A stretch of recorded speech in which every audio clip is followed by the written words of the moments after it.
कि घर की वो 4 मर्यादा कौन सी है जिस मर्यादा में नारी रहे तो उस घर में संपदा नहीं घटती, उस घर की संपदा को समाप्त नहीं किया जा सकता है। 4 मर्यादा माता लक्ष्मी, मां सरस्वती के सामने माता पार्वती जी से पूछ रही है। वो मर्यादा है कौन सी जिस मर्यादा के बल पर एक जो घर बसता है, घर जो बसाया जाता है, उस घर में सुख, सौभाग्य, संपदा, सत्ता, वैभव, प्रतिष्ठा, यश, कीर्ति, आरोग्यता, ये सब वहां रहे।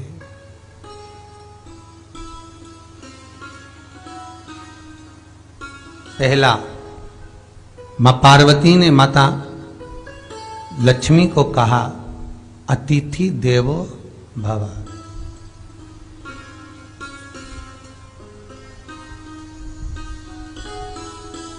हमारे दरवाजे पर जब कोई अतिथि आए, हमारे दरवाजे पर कोई मेहमान आए, तो हम उसका आदर करें। परिवार के लोग जो आदर कर रहे हैं वो अपनी जगह पर है, भाई आदर कर रहा है वो अपनी जगह पर है, जेठ आदर कर रहा है वो अपनी जगह पर है, देवर मान सम्मान दे रहा है वो अपनी जगह पर है। पर सबसे पहला सम्मान घर की स्त्री को अतिथि का करना चाहिए।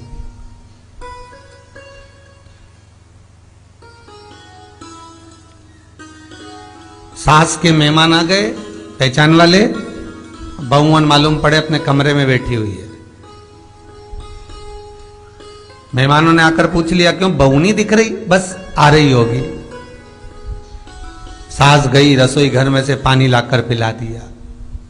फिर मेहमानों ने पूछा, बहू नहीं दिख रही? बस आती होगी। 2 बार सास ने गिलास भी गिरा दिया कि एक आध तो आ जाओ रही ऊपर से, पर नहीं आई।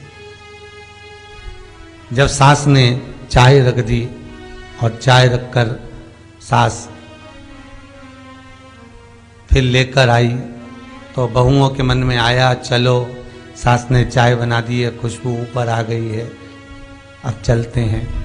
और बहू फिर नीचे आई, जो मौसी आई थी, काकी आई थी, बुआ आई थी, चाची आई थी, उनको प्रणाम करा और अंदर जाकर चाय जो बनी थी उसको पिया।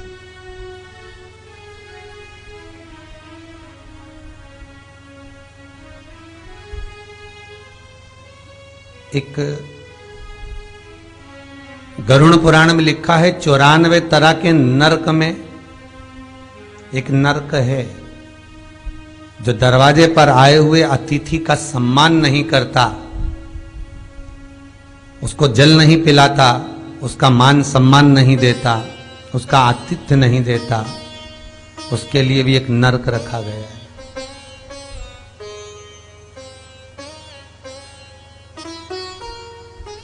हजारों नरकों में एक नरक वो भी है जिसका हमने आतिथ्य ना करा हो।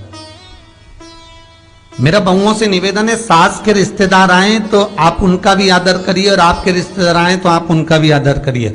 जेठानी के रिश्तेदार आए तो आप उनका भी आदर करिए, और देवरानी के रिश्तेदार आए तो आप उनका भी आदर करिए। आप किसी न किसी रूप में जो अतिथि आया है वो न जेठ का है, न देवर का है, न वो सास का है, अतिथि घर का है। किसी एक व्यक्ति का अतिथि नहीं है।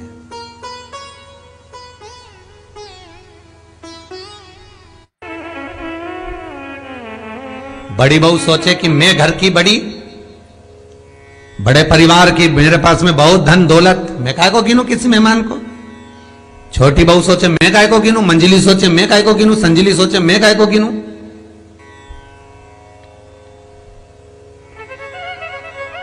तुम्हारे माँ बाप आए, सास अगर तुम्हारे पिता से, तुम्हारी माता से बात ना करे, देवरानी बात ना करे, जेठानी बात ना करे, तो तुम्हें कैसा लगेगा कि तुम्हारे माँ बाप आए और किसी ने सम्मान नहीं करा, उसी तरह सास के रिश्तेदार आए, तुम सम्मान नहीं करोगी तो उसको कैसा लगेगा?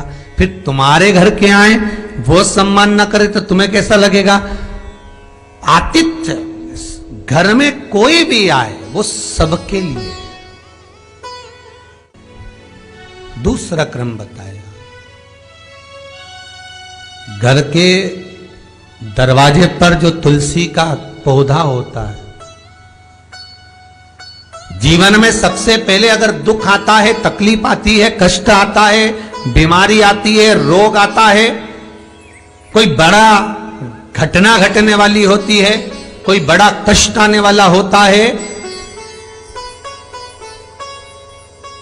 तो लक्ष्मी जी से माता पार्वती कह रही है, घर में जो तुलसी का पौधा होता है सबसे पहले घात उसी पर होती है।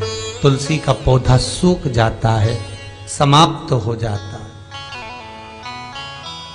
उसके डालियां मुरझा जाती हैं, नीचे लटक जाती है, मंजरी झुक जाती है, या तुलसी के कुंडे में जो मिट्टी है उसमें फफूंद पड़ जाती है।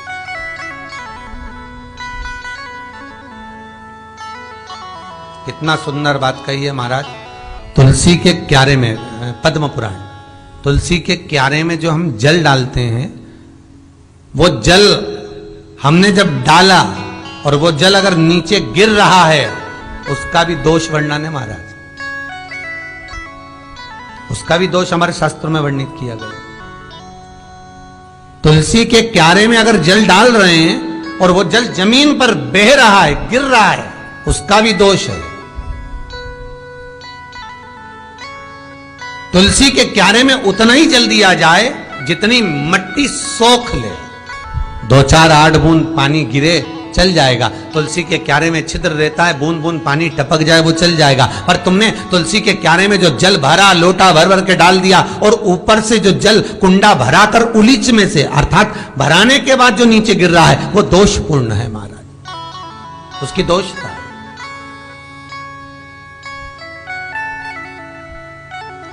वो दोष देने वाला। तो लक्ष्मी से माता पार्वती जी कह रही हैं कि दूसरा क्रम है घर में वैभव, लक्ष्मी, संपदा, प्रतिष्ठा, यश, आरोग्य को पाने के लिए तुलसी के क्यारे की आराधना, तुलसी के कुंड को नमन करना कर सकते। तीसरा क्रम कहा, घर में चाहे नल लगा हो, चाहे आरओ का प्लांट लगाओ, पानी का घर में छोटा छोटा आरओ प्लांट लगा रहता है,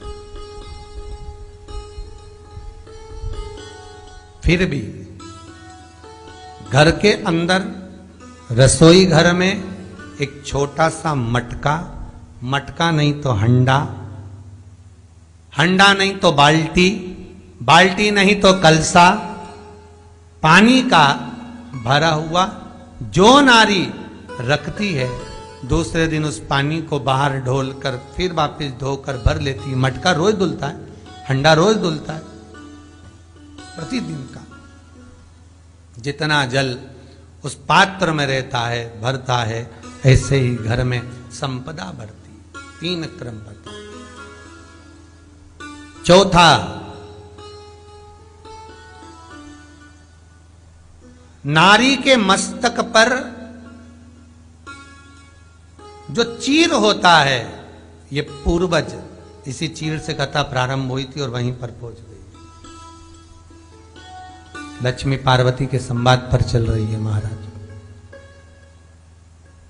मस्तक पर जो चीर होता है, मस्तक पर जो वस्त्र होता है, वो वस्त्र पूर्वजों का, पितरों का, कुल देवी देवताओं का आशीर्वाद।